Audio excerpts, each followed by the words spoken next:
ఇప్పుడు మనము పప్పు చెక్కలు తయారు చేసుకున్నాము.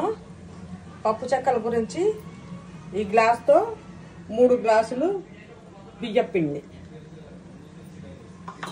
దీంట్లో 2 స్పూన్లు కరివేపాకు,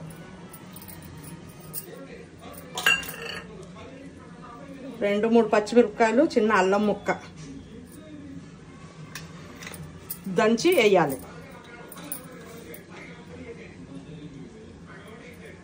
1 స్పూను ఉప్పు,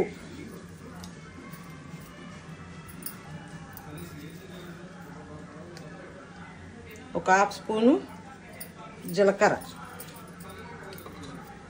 కొద్దిగా పల్లీలు వేపి కచ్చపక్క దంచి వేసుకోవాలి.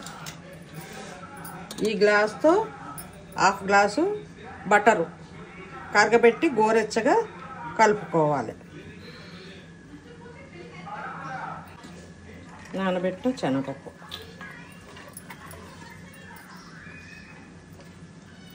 వాటర్ పోసుకొని కొంచెం వాటర్ పోసుకొని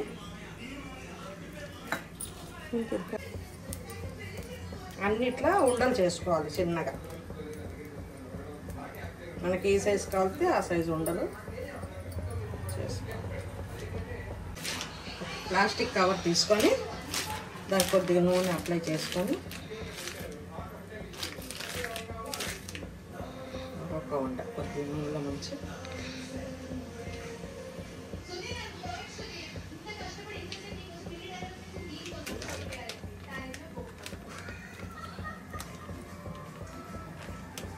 మంచి సమానంగా నొక్కుకోవాలి. అన్ని భాగాలు సమానంగా.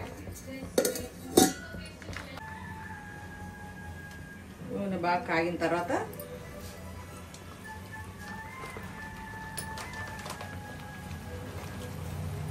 బ్రౌన్గా ఉంటుంది. పచ్చిమిరపకాయలు పేస్ట్ వేసాం కాబట్టి వైట్గానే ఉంటాయి.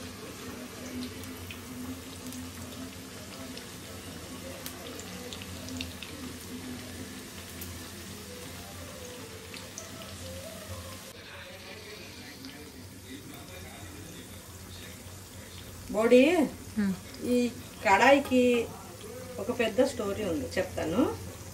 ఈ కడాయి మా అత్త వాళ్ళ అమ్మగారింటి కట్టెలు తెచ్చుకుంది. ఇది నేను తెచ్చుకున్నాను. నా పెళ్ళైన దగ్గర నుంచి ఈ కడాయి వాడతాను. అన్నిటికీ ఇదే.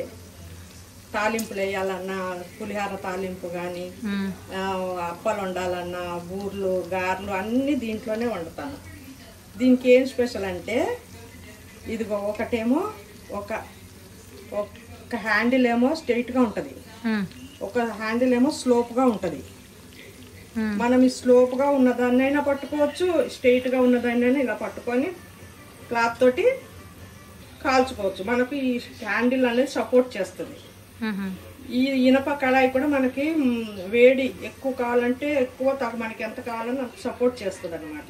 బాగా కాలిపోవడం కానీ వేడెక్కిపోవడం కానీ జరగదు. అందుకని నాకు ఇది ఫేవరెట్ కడాయి. కడాయి అనొచ్చు, మూకిడి అనొచ్చు, బాణి అనొచ్చు. ఇంకోటి కొనుక్కోవా? అయితే కొనుక్కున్నాను, మధ్యలో చాలా కొనుక్కున్నాను. అవన్నీ పాడైపోయినాయి. మళ్ళీ దీంతో చేస్తేనే నాకు తృప్తి. మీ అత్త ఇచ్చిందనా? మా అత్త ఇచ్చింది. మళ్ళీ కూతురికి వచ్చుగా. నా కూతురు, నా తదనంతరం నా కూతురికి ఇస్తాను.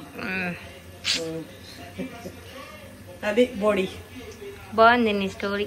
నిజంగా అన్ని కడాయిలకి సైడ్కి ఒంపి, ఓకే. దీనికి కూడా సైడ్కి ఇట్లున్నాయి. దీనికి ఒక్కటే. ఓకే ఒకటి ఓకే, అవును. స్లోప్గా వస్తుంది. అదనమాట.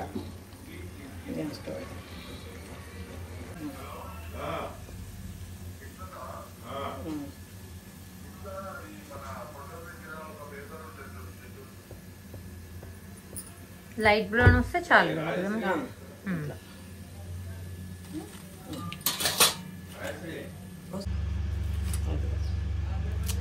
ఇట్లా అంటే మంచిగా బిస్కెట్ లాగా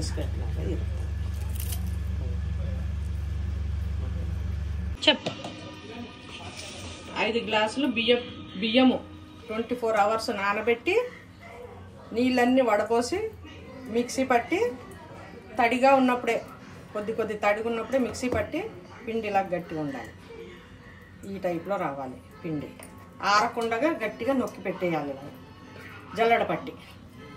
ఇప్పుడు దీంట్లో 1 కప్పు 5 గ్లాసులకి 1 కప్పు బెల్లం, 5 కప్పులు బియ్యం పిండి, 1 కప్పు బెల్లం, కొద్దిగా వాటర్ పోసుకొని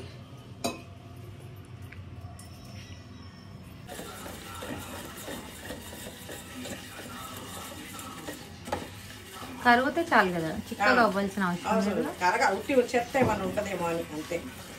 ఇందులో ఇసుకాయ ఏమైనా ఉంటే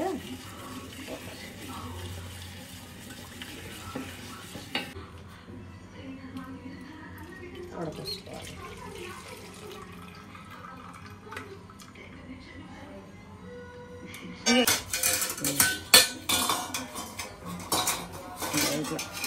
లూజ్గా ఉండ కావాలి, గట్టి ఉండకూడదు, లూజ్ ఉండ.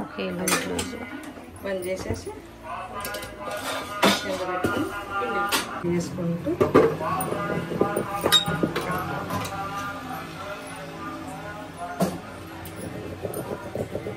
కొంచెం కొంచెం వేసుకుంటూ కలపాలి. కొంచెం కొంచెం వేసుకుంటూ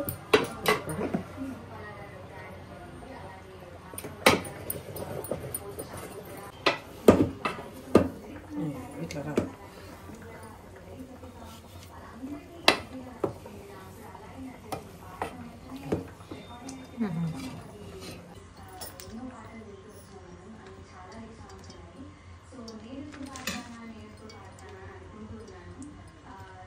తీసి పేపర్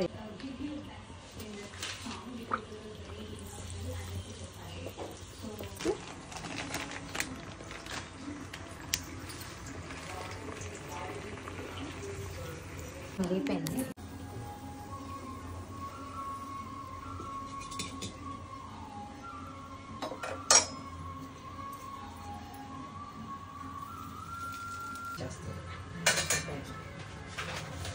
చేయడానికి బాగానే ఉంటుంది. ఈ గిన్నెలు కడిగేటోళ్ళు ఎవరు ఉండరు, గిన్నెలు ఎవరు కడుగుతారు? ఇవన్నీ చేయడం మానేయండి, గిన్నెలు కూడా పడవు. మరి ఇది ఇంట్రెస్ట్గా ఉంది కదా చేసుకోవడానికి. ఊరికి అందరిది మనం చూసి మనకు చేస్తే అందరు చూస్తారు కదా, మనకు వచ్చింది మనం చేస్తే.